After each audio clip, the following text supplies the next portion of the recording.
Hello সকলকে, আমি খুশি আমার আরেকটা নিউ ভিডিওতে আপনাদের সকলকে স্বাগত জানাই। আজকে আমি চলে এসেছি আরেকটা রেসিপি নিয়ে। দেখতে থাকো সবাই, পুরো ভিডিওটা দেখার অনুরোধ রইল সবার কাছে।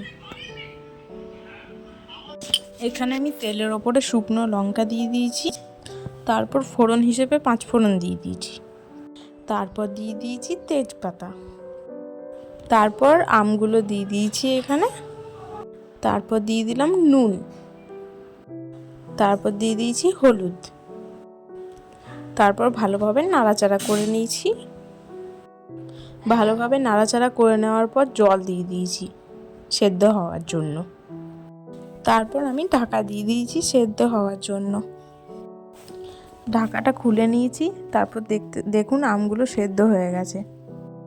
তারপর আমি দিয়ে দিলাম পরিমাণ মতো চিনি, তারপর একটু ফুটিয়ে নিয়েছি। দেখুন আমাদের আমের চাটনি রেডি হয়ে গেছে। ভিডিওটি ভালো লাগলে like, comment, share and subscribe করুন এবং পাশে থাকুন।